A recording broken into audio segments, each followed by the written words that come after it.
In 2023, sticks and stones still break bones, and words, well, they're violence unless they're words about murdering Jews, and then every university's fine with them. But that's a different segment in this show. Scott Hamilton here to discuss the sports part of this, host of the Scott Hamilton Show on FanStream Sports and WBT.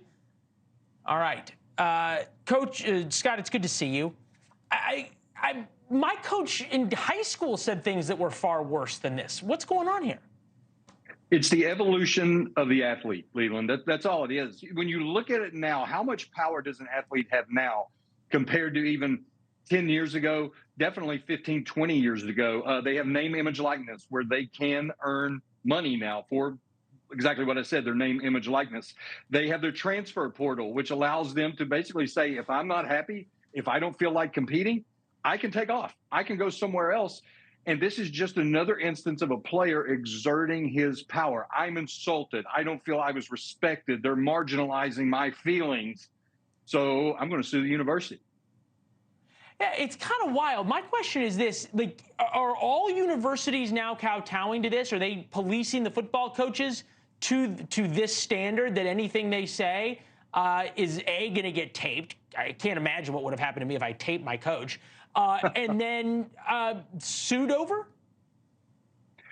You have to be concerned about it, because this sets a really, really scary precedent that anytime I decide I'm going to discipline a player, if I'm a coach and I'm going to discipline a player, in the back of my mind, I'm going to wonder, is he recording me? Am I going to get sued? And Leland, you mentioned it in the intro. It all has to do with a position change. He being Rollins, didn't get a lot of reps last year, didn't get a lot of playing time. Seems to me that he's not part of the plan going forward for Ole Miss. Lane Kiffin brings him into his office, says, guess what? We're changing positions. You're not going to be a defensive tackle anymore. We're going to move you to the scout team, and you're going to play offensive tackle, almost a way to push him out, free up his scholarship so they can go get somebody to fill his spot. Well, Rollins, I guess, figuring out what's going on, decides, taking a mental health break. I'm going to sue you now. I'm going to sue you because you haven't respected my feelings. It's pretty wild. I mean, really, it's just kind of crazy. It is a sign of the times. You study this innately. Is more of this coming down the road? More of these kinds of, you don't respect me, my mental health can't deal with you yelling at me the way coaches do? Yeah, I mean, Leland, are they amateurs? Are they amateurs or are they pros now? Are they amateurs or they're pros? Every day we tiptoe closer to the professional model. And this is just another instance. And Leland, mark my words, we're only a few years away from unions, from the athletes organizing and getting salaries to go play college athletics instead of just getting room and board and a $200,000 education. Look, there's the student. There are a lot of student athletes, right? There's the guys on the track team and the swimmers and the golfers and the rowers and the lacrosse players, male and female. I mean, cuts across.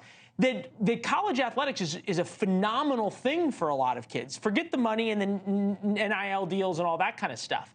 And what I guess what I'm wondering is that one of the reasons college athletics is so good is because the demand for excellence by coaches teaches you something at that high level that is extraordinarily useful in life. There's a lot of managers and founders of companies that like to hire college athletes for a reason. Is that going away now if coaches can't actually coach and demand excellence? You have to think so. You have to think so. And only the best of the best will be the ones who actually move forward. We're talking football here, which there's so much money tethered to football that we're going to see more of this. The players are going to get more power. And it's going to be the elite of the elite as we continue to divide up these conferences, create super conferences. And they are going to get paid. They're going to have so much leverage that, to your point, the coach is almost going to be a manager instead of a coach, a guy who teaches you, instills discipline onto you. It's going to be somebody that's there merely to serve as a way to prepare you for the pros and to make the university and conference a ton of money from television. It's a brave new world. Thank you very much, my friend. It's good to see you. I know you got a busy weekend of coverage coming up. Thanks for watching. Go to joinnn.com to find NewsNation on your television provider. And don't forget to click the red subscribe button below to get more of NewsNation's fact-driven, unbiased coverage.